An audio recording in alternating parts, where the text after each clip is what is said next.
আমাদের মহাদেব যেমনি ত্রিলোকেশ্বর তেমনি কিন্তু পশুপতিও। তার প্রমাণ পেলাম সেদিন মন্দিরে পুজো দিতে গিয়ে।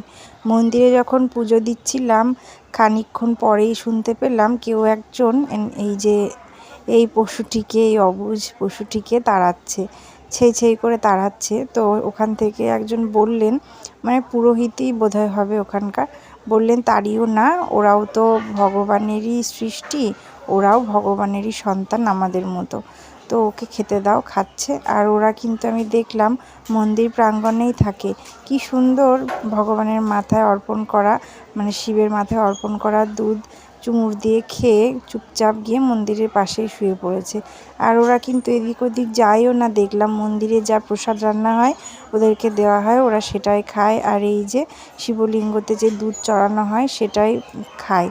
তো দেখে খুব ভালো লাগলো, তাই সেটা শুনে আমি দেখেও আর কিন্তু তাড়ালাম না। আচ্ছা, ওই জায়গায় যদি তোমরা থাকতে তোমরা কি করতে অবশ্যই কিন্তু আমাকে জানিও। হর হর মহাদেব, মহাদেব সবার মঙ্গল করুক।